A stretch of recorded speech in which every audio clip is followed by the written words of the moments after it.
જયશ્રી અમે પોરબંદર જિલ્લાની અંદર અલગ અલગ જગ્યાએ જે ભારતીય જનતા પાર્ટીના જે આગેવાનો અને ભારતીય જનતા પાર્ટીએ જે વિકાસના કામ કર્યા છે એ વિકાસના કામ કર્યા છે ને એટલે ચારેક વાર વિકાસ થઈ ગયો છે. એટલે પોરબંદરની અંદર ખૂબ જગ્યાએ વિકાસ થયો છે વયોગ્ય અને તમને અમે અહીંયા આવ્યા છે.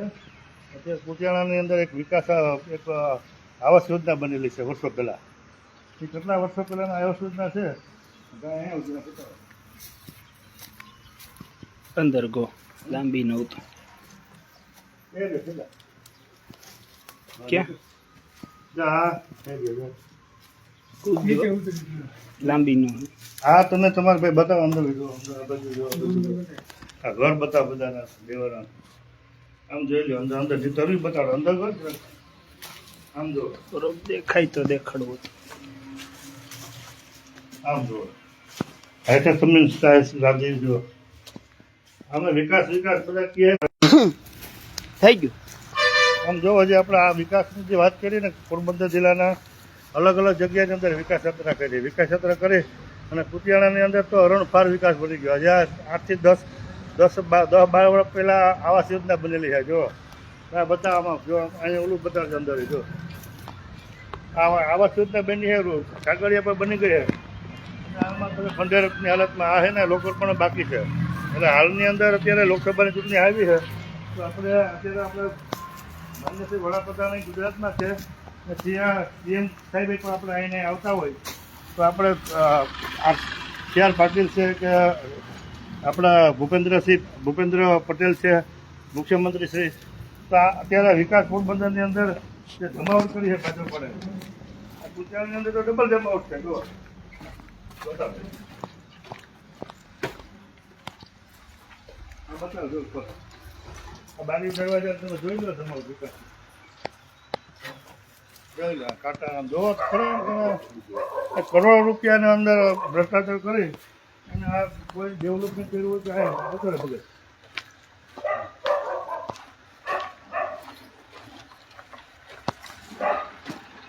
હાલો આ સ્વીકાર કરી દો એટલે આ તમને ખ્યાલ આવે કે આ કેટલો વિકાસ થઈ ગયો. ઉપર ચડી જવું નથી આ તો જરાય નથી.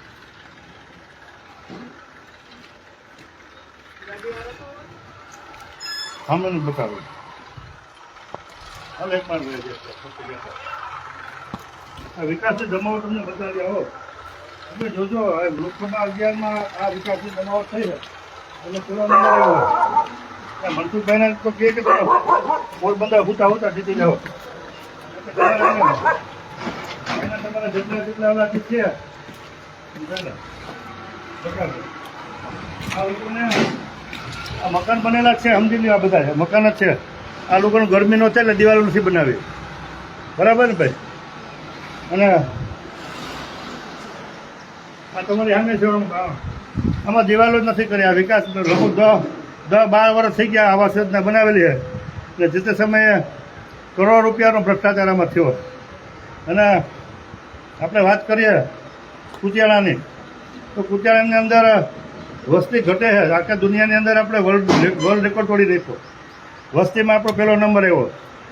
ચાઇનાને પછાડી દીધું અને આપણે કુતિયાણા વસ્તી ઘટે છે દર વર્ષે પબ્લિક ઓછી થતી જાય કારણ કે વિકાસ ડબલ થઈ ગયો. એક બાજુ વિકાસ સમાતો નથી એટલે પબ્લિકને પેશ કરી દેવી પડે છે. જગ્યા છોડી દેવી પડે કારણ કે વિકાસ સમાય નહીં તો માણસો જગ્યા પર કરે તો વિકાસ એમાં રહી શકે. એટલે પોરબંદરની અંદર અને આજુબાજુ વિસ્તારની અંદર કુતિયાણા જે આવાસ યોજના છે એમાં આ આવાસ યોજના તમે ભાઈ સામે નહીં બતાવો.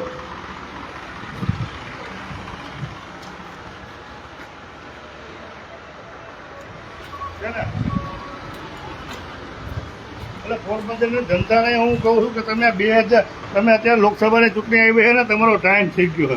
તમે પણ જાગૃત થઈ જાઓ. તમારી સામે જો બધી બિલ્ડિંગો પડી આવે બિલ્ડિંગમાં ત્યાં જોઈ 12 વર્ષ પહેલાં બનેલી છે ઓલરેડી અને લોકોને અર્પણ કરીએ કે લોકો પણ થયું કે નથી ખબર નથી પણ આ આવાસ યોજનાનું નામ છે ને ભૂપેન્દ્ર પટેલ તરીકે કદાચ રાખશે આ લોકો એવું લાગે કારણ કે ઓપનિંગ કર્યું નથી કર્યું 12 વર્ષ તો થયા અને આમાં હમણાં પડ્યું બિલ પાસ થઈ ગયા.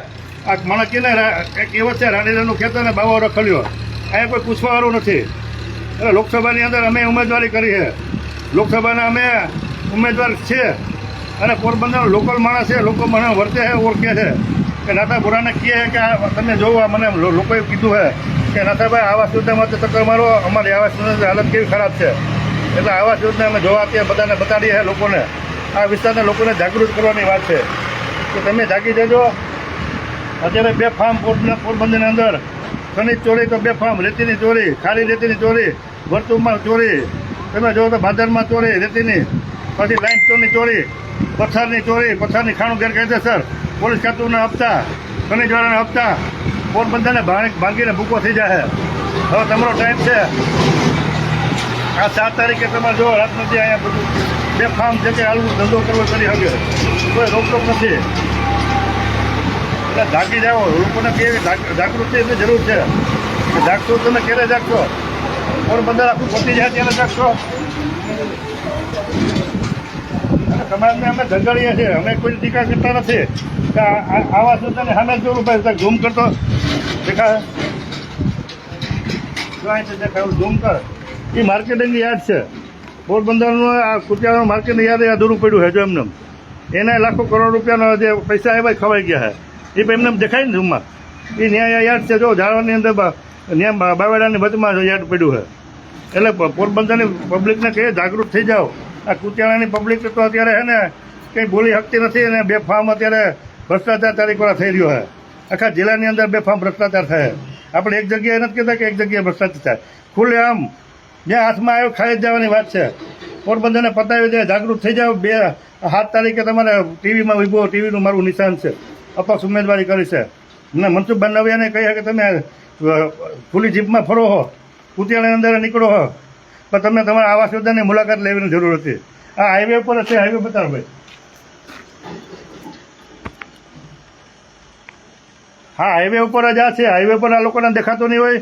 આ ભાજપના બધા જે થોડુંક સાહેબ 5 વર્ષ રહ્યા, અત્યારે એ પછી અત્યારે જો તો મુખ્યમંત્રી કેટલી ફેર આવી ગયા અહીંયા પોરબંદરની અંદર, મ્યારી મુખ્યમંત્રી આવી ગયા છે. તો આ આવાસ યોજના ધ્યાનમાં નથી આવતી. કારણ કે ભ્રષ્ટાચાર કરવાનું તમે સાધન આપી દીધું છે કે તમારા માણસોને તમારે સાચવવાના અને પૈસા ખાવાના. તમારા બાપની પેઢી હોય તમે હલાવી રહ્યા છે. ભાજપને કહું છું કે તમારા બાપની પેઢી છે. સરકારી યોજના, સરકારી પ્રોપર્ટીને, સરકારી મિલકતને તમે બેફામ ગેરઉપયોગ કરીને તમારા મળતિયાને સાચવો છો. એટલે તમારી સામે જો ભાઈ બતાડો છે આ બધું. જો આ દિવાલો તમે જોવો તો ક્યારે હું થઈ જાય ગેરંટી નથી. તમે જો આ બધા બાજુની મંદિર આ ઇન્જન પડી જાવ તો 12 વર્ષ થઈ ગયા, કોઈ પૂછતું નથી. અને કાગળિયા ઉપર બની ગયું હોય બધું, અને રોકડ પણ થઈ ગયું હોય ને માણસો રહેતા નથી. અંદર હમણાં અંદર ગયા તો હરફ હતો. હરફ અમને થઈ ગયું માન નીકળ્યા, હરફના ઓઢામાં અમે આવી જાય. એટલે હરફને રહેવા માટે આ મનમસે બિલ્ડિંગ બનાવી લાગે છે. એટલે 2 તારીખે ભાઈ 7 તારીખે જાગી જજો. અમે ઉમેદવાર તરીકે ઊભા છે. કુતિયાણાની અંદર ભાંગીને ભૂકો થઈ જવાનું છે. જાગસોની આજુબાજુ વિસ્તારને જાગવાની જરૂર છે. આ ભ્રષ્ટાચારીઓ બે ફાર્મ ભ્રષ્ટાચાર કરી રહ્યા છે પોરબંદરની અંદર. તો ભ્રષ્ટાચાર આખરે હમણાં મેં સાંભળ્યું છે કે બાપભાઈએ વિકાસ કર્યો તો અર્જુનભાઈ કે હું ભાજપમાં ગયા છે. હવે અર્જુનભાઈને વિકાસ કરવો છે. અને અહીંયા પણ કુતિયાણામાં વિકાસ થઈ રહ્યો છે. એટલે હવે કઈ ટાઈપના કોણ વિકાસ કરે એ સમજાતું નથી મને તો. એટલે હવે જાગવાનો ટાઈમ આવી ગયો. આખરે તમે ટીવીનું મારું નિશાન છે, નથા બુરાવ વડોદરા નામ છે. નિડર માણસ છું, લોકોને સાચી વસ્તુ અને સાચી માહિતગાર કરાવું છું. અને મને ખબર છે એકદમ મૃત્યુ આવવાનું છે. એટલે સચ્ચાઈ હું લોકોને સામે રાખું છું અને લોકોને આઈનો બતાડું છું આ ભાજપનો કે આ ભ્રષ્ટાચારીઓનો કેવા ભ્રષ્ટાચાર કરે છે. એ છતાં પણ આપણે આખું વીંચીને વિકાસ કર્યો. કમળ નરેન્દ્ર મોદીને કમળ દેજો. આ કમળ દેવાના લાયક છે નરેન્દ્ર મોદીને કમળ, એને કે પોરબંદરની પથારી ફેરવી નાખીએ. અત્યારે કોઈ નાના ઉદ્યોગો નથી, કંઈ નથી. પોરબંદર ભાંગીને ભૂકો થઈ ગયો છે. 30 જાતની તો ફેક્ટરી, 35 જાતની ફેક્ટરી બંધ થઈ ગઈ છે.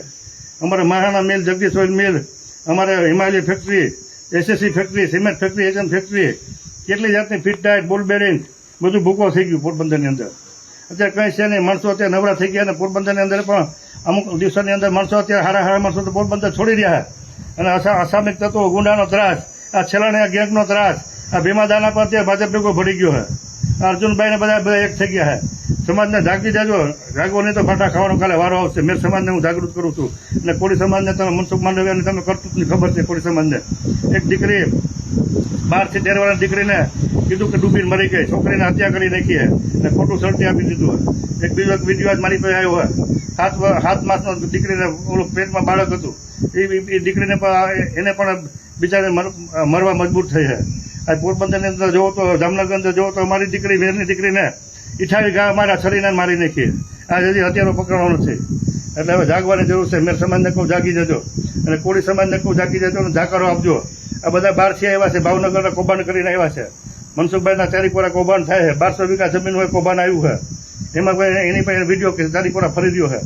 એટલે વિનંતી કરું છું, અમારે જીતવાનું હારવાની વાત નથી, પણ આ વિસ્તારની અંદર બચાવ હોય છે, જીવતો રાખવો હોય ને આ વિસ્તારની અંદર માણસોને રહેવું હોય શાંતિથી, તો આખરે ગુંડા તત્વોના અસમી તત્વોને જાકારો આપી અને ભાજપને બિલકુલ અહીંથી પાછા મનસુખ મને ભાવનગરનું નામ છે પણ સુરતનો છે, અહીંયા રહેવાનો નથી.